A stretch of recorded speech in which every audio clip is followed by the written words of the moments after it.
مل کر بھی ایک الائنس کے ساتھ بھی ایک حکومت بنا سکیں. جی ہاں، میں یہ بات کر رہا ہوں کیونکہ جو سروے رپورٹس پیش کی گئی ہیں نون لیگ کو اور پھر جو نون لیگ کے پالنے والے ان کے مالک ہیں ان کو، اس کے مطابق نون لیگ اس وقت 35 سے 40 نشستیں قومی اسمبلی کی جیتنے کی پوزیشن میں ہے. مصدقہ ذرائع سے یہ خبریں ہیں کہ 35 سیٹیں یا 40 زیادہ سے زیادہ وہ جیت سکتے ہیں. پیپلز پارٹی کا حال ان سے بھی پتلا ہے. فضل الرحمان کی تو بات کرنا ہی فضول ہے. ایم کیو ایم وغیرہ، اے این پی وغیرہ، یہ باپ پارٹی ماں پارٹی، یہ 2-2 4-4 سیٹوں کی پارٹیاں رہ گئی ہیں. اگر یہ سارے مل کے ایک پی ڈی ایم پارٹ 2 کی حکومت بھی لانا چاہیں تو ان کے پاس اتنی نشستیں نہیں ہوں گی کہ یہ حکومت فارم کر سکیں. آزاد امیدواروں کی طرف جائیں گے تو ان پہ وہی ڈیفیکشن کلاس جس کا میں نے ذکر کیا ہے کہ فلور کراسنگ والی شک ان پر لاگو ہو جائے گی. وہ ابھی بھی پی ٹی آئی کے ممبر ہیں، ان کے پاس پی ٹی آئی کا ٹکٹ ہے، ان کا الیکشن سمبل بے شک فرق ہے، لیکن وہ پارٹی ڈسپلن کے پابند ہیں. اگر وہ چھوڑ کے کسی دوسری جماعت میں جائیں گے تو ان پر ڈیفیکشن کلاس لگ جائے گی. لہٰذا اب وہ سر پکڑ کے بیٹھے ہیں، انہیں سمجھ نہیں آ رہی کہ کیا کیا جائے. اس کا ایک حل ان کی سمجھ میں یہی آتا ہے کہ فی الحال کوئی بہانہ بنا کر الیکشنز کو ملتوی کیا جائے. یہ جو آپ صورتحال دیکھ رہے ہیں، جیسے میں نے پچھلے ویلاگز میں بھی عرض کیا تھا کہ کراچی میں جو ایم کیو ایم اور پیپلز پارٹی کا تصادم کروایا گیا ہے، یہ ہوا نہیں ہے، یہ کروایا گیا ہے. پی ٹی آئی کا ایک رہنما باجوڑ ایجنسی میں اب تو ایجنسی نہیں ہے، باجوڑ میں جو جس طرح سے اس کا بےمانہ قتل کیا، اسے شہید کر دیا گیا.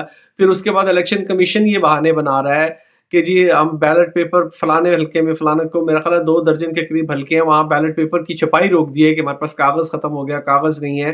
اس کے علاوہ جس طرح سے پی ٹی آئی کے رہنماؤں کو اٹھایا جا رہا ہے، جس قسم کے کام کیے جا رہے ہیں، جس طرح سے عمران خان اور اب ان کی اہلیہ کو دھڑا دھڑ سزائیں سنائی جا رہی ہیں کہ شاید اس سے مشتعل ہو کے پی ٹی آئی کے کارکن باہر نکل آئیں اور اس کی آڑ میں ہمیں کچھ کرنے کا موقع مل جائے.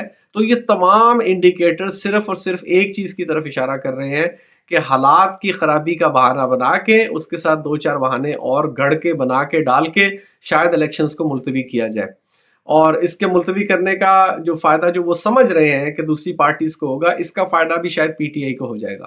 یاد رکھیے گا میری بات، اگر الیکشن ملتوی ہوئے تو پی ٹی آئی کو فائدہ ہو جائے گا. وہ کیسے، میں آپ کو بتاتا ہوں.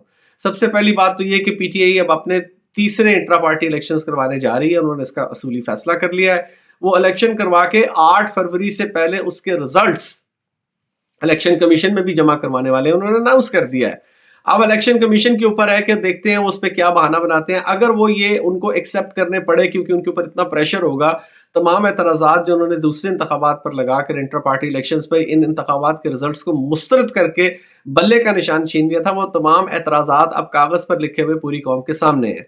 تو ان اعتراضات کو دور کر کے ٹک باکس ایکسرسائز ہے یہ بیسیکلی، کہ اگر 4-5 اعتراضات ہیں تو ہر باکس کو ٹک کر دیا جائے کہ ہم نے یہ اعتراض بھی ہٹا دیا، یہ بھی ہٹا دیا، یہ بھی ہٹا دیا، تو اب آپ ہمارے رزلٹ ایکسیپٹ کریں. تو لامحالہ الیکشن کمیشن کو وہ رزلٹ ایکسیپٹ کرنے پڑیں گے اور بلے کا نشان واپس کرنا پڑے گا. تو 8 فروری کو اگر الیکشن ہوں گے تب تو بلے کا نشان نہیں ہوگا، لیکن اگر انہیں 1 ماہ یا 1.5 ماہ یا جو جتنی دیر بھی آگے کیا جاتا ہے تو اس عرصے میں پی ٹی آئی کو بلے کا نشان واپس مل جائے گا. اب ان کے تمام امیدوار نئے سرے سے بیلٹ پیپر کی چھپائی ہوگی اور تمام امیدواروں کے پاس بلے کا نشان ہوگا. وہی چیز جو یہ چھیننے جا رہے تھے وہ ان کے گلے پڑنے والی ہے اگر یہ الیکشن ڈیلے کریں گے، کیونکہ پی ٹی آئی نے تو اس کا کاؤنٹر تیار کر لیا ہے. اس کے مد مقابل اپنا انہوں نے طے کر لیا ہے ان کی اسٹریٹجی کیا ہوگی. تو یہ پی ٹی آئی کو فائدہ دے گی. اس کے بعد دوسرا نقصان کیا ہوگا کہ نون لیگ اور پیپلز پارٹی جو اس وقت جلسے کر رہی ہے الیکشن کے بالکل پاس آ کے، یعنی انہوں نے الیکشن سے تقریباً 2 ہفتے پہلے یا 3 ہفتے پہلے کہہ لیں، کچھ اپنے کوئی انتخابی مہم کا زور انہوں نے پکڑانے کی کوشش کی ہے چھوٹی چھوٹی ریلیاں اور جلسے کر کے. تو یہ وہ زیادہ دیر تک نہیں کر سکیں گے، ان کو یہ کام بڑھانا پڑے گا. اور ان کے پاس نفری اتنی نہیں ہے، ان کے جلسوں میں لوگ اتنے نہیں آتے کہ وہ اسے دکھائیں. وہ بار بار جب یہ کام کریں گے تو خود ایکسپوز ہو جائیں گے کہ ان کے کسی بھی جلسے میں عوام نے شرکت نہیں کی. اور پھر دوسری طرف پی ٹی آئی جس طرح سے شرکت کرے گی، جس طرح سے اس کے عوام اس کے جلسوں میں شرکت کریں گے، وہ بھی لوگوں کے سامنے ہوگا. تو جب عوام ان دونوں کا کمپیریزن کر لے گی، اب یہ کچھ سرکاری T V P T V تو رہا نہیں ہے اور کچھ اخبار تو رہے نہیں، یہ سوشل میڈیا کا دور ہے. ہر طرف ویڈیو آنن پھانن پھیل جاتی ہے کہ کس کے جلسے میں کتنے لوگ آئے ہیں اور ان جلسوں میں آنے والے بریانیاں اور مرغ پلاؤ کھا کے ووٹ کس پارٹی کو دینے کی بات کریں. یہ تمام چیزیں اب کھل کے سامنے آ جاتی ہیں. تو یہ الیکشن ڈیلے کرنا ان کے خلاف جائے گا اور پی ٹی آئی کے حق میں جائے گا. لیکن بہرحال ابھی دیکھتے ہیں کیا بنتا ہے. اس وقت جو صورتحال ہے اس کے مطابق تو یہی نظر آ رہا ہے. مجھے یہ لگتا ہے کہ کچھ نہ کچھ بہانے بنا کر الیکشنز کو پوسٹ پون کرنے کا پروگرام بن رہا ہے، کہیں نہ کہیں یہ کھچڑی پک رہی ہے. حالانکہ اگر امن و امان کی صورتحال آپ دیکھیں تو 2008 کے الیکشن اور پھر جو 2013 کے الیکشن ہوئے تھے اس وقت امن و امان کی صورتحال پاکستان میں بہت زیادہ خراب تھی. بم دھماکے بھی ہو رہے تھے، ڈرونز کے روز حملے ہو رہے تھے، لوگ مر رہے تھے، شہید ہو رہے تھے، اور ویسے بھی دہشت گردی پھیلی ہوئی تھی. اس کے دوران بھی الیکشن ہوئے. یہ الیکشن عوامی رائے عامہ جاننے کے لیے ایک اتنا ضروری پیمانہ ہے کہ بہت سارے ملکوں میں جب جنگ بھی لگی ہوتی ہے تو اس کے دوران بھی الیکشن ہوتے ہیں. لیکن یہ پاکستان ہے. پاکستان میں کون سا آئین اور کون سا قانون یہ آپ سب جانتے ہیں. لہٰذا کوئی بھی بھونڈا سا کوئی لغو سا بہانہ بنا کر الیکشن ملتوی کیے جا سکتے ہیں. آپ دعا کریں کہ 8 فروری کو الیکشن ہو جائیں تاکہ کوئی راہ کوئی سمت متعین ہو، کیونکہ اس وقت تو نفسا نفسی کا عالم ہے.